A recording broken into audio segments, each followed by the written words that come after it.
Yes, sir. You say you're for term limits and stuff for congressmen and stuff. What would be a reasonable fee? I mean, what would you foresee as far as the length of time for a congressman and a senator? Yeah, I don't know the optimal number. Maybe you have some thoughts. I've heard 12 years, which would be 6 terms, or 10 years. I can tell you this, I think we'll be pretty sick of Washington after about a decade there. So my real point of emphasis when it comes to term limits, or rotation in office, as the founders called, is whatever we choose, it's the optimal number of terms, it's going to have to apply to all members of Congress.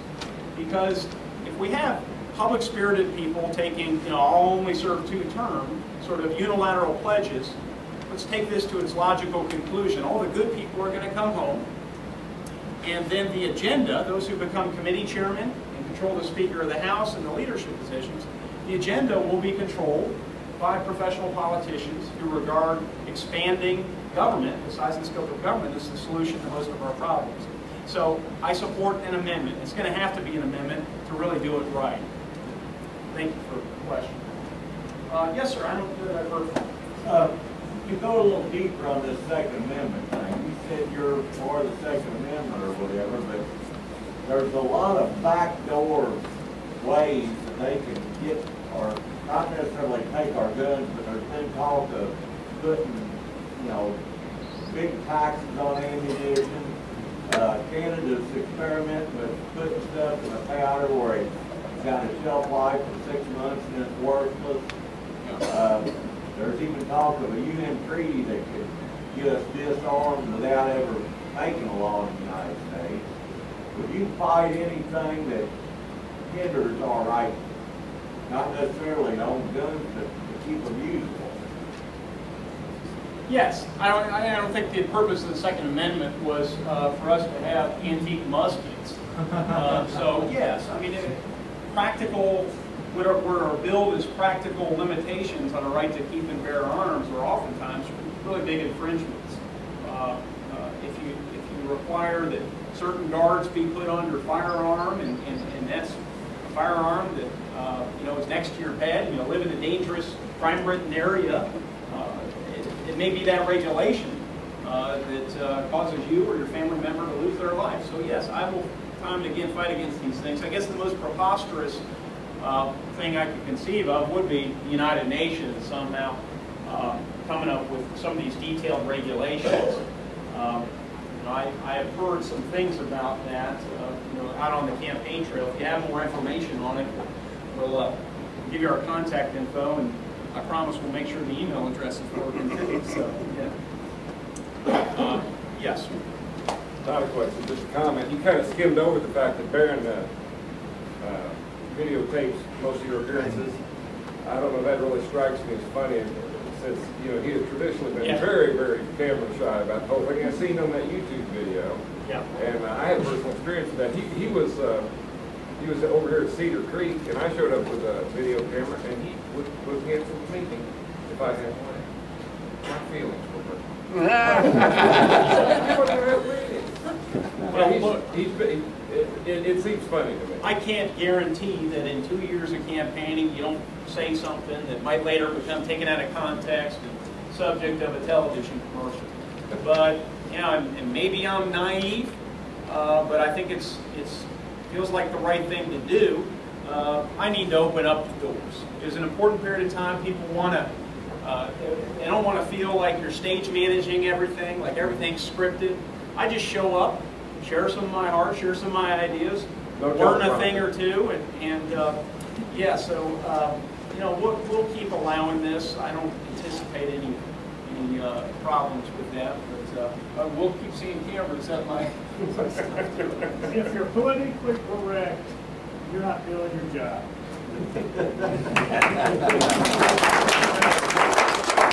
Big M. All right. Yeah. How much time? We still have about 5 minutes. Okay, great. This has been fun. I enjoy this. I told you the give and take is what I prefer. So thanks. I like the format. Yes, sir. Let's talk about who has the ability or the authority to call up the National Guard. And is it different from Indiana, Alabama? Yeah, the question was about the National Guard and who has authority here.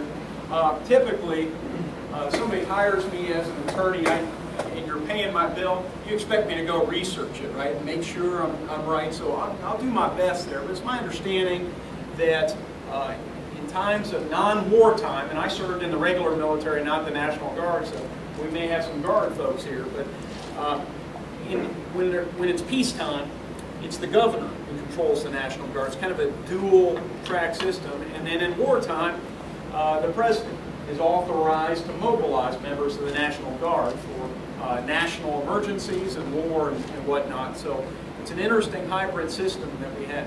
Yes, sir. Kind of like the Coast Guard, too. You know, the Coast Guard used to be under the Department of Transportation. Now it's under Homeland Security. But it falls under the Department of Defense. I don't believe this changed when we got Homeland Security in wartime. So we have some other relationships like that at the federal level. Yes, sir. Before I miss my chance, I want to say that we certainly appreciate you coming here tonight and speaking to us. I'm sure everyone here shares that. Thank you. We know that you're not a seasoned politician because you've answered every question here honestly, for better or worse, openly, and forthrightly, and we appreciate that.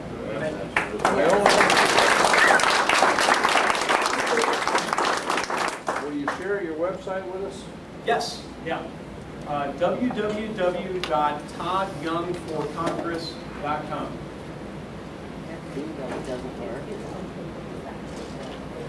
Oh, we have some literature in back, is my understanding, so please feel free to pick that up. And can I make a final pitch here as I kind of close up? I'd be disappointed if we didn't. Okay. We've talked about what's at stake here. We've talked about slavery. We've talked about our children's future. We've talked about our individual freedoms and opportunities, our rights that we need to retain, preserve, restore. So that's at a high level what's at stake. What I'm hoping from all of you, or from many of you, is that you take these meetings, that you're inspired by some of these meetings, that we can make a difference, and you decide to take things maybe to a more active level. And what I mean by that are some things that maybe some of you have never done before. Phone banking, calling voters, trying to encourage them to come out and vote and help make a difference as well. Going door to door. If you're in a position during these tough economic times to maybe send a little bit of money our way too, so that we can put ads up and buy yard signs. You know, I'm not in a position to do this all by myself. It's been certainly, it's cost our family some, but that's a cost I'm willing to make. But I really hope all of you will decide to serve as Minutemen in this battle, because it is a battle. And I'll keep fighting hard. This keeps me going. I came here tonight, I was feeling a little bit tired, a little bit down. 4 babies were up last night, and got up early, went to bed late, and you've all fired me up.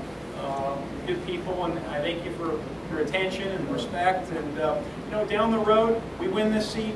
I guarantee we won't agree every time, especially when we're making some tough choices. But James Madison said it was the role of a legislator to refine and enlarge the views of the people. And I'll tell you what to me that means, and I'll close with this thought. If you refine and enlarge the views of the people, first you listen to them about any issue of the day. You go back, you study the issue, you do your homework. You come back again, you say, you know, here's the way I'm thinking of voting and here's why. What do you think? You get more feedback. You go back, study some more. And ultimately, you cast a vote of conscience. It's in the best interest of the people that you represent and the American people and future generations. I assure you that's what I'll do. That's my vision of leadership. I think that's lacking in Washington. And if you share that vision, I hope you'll get involved. Thank you.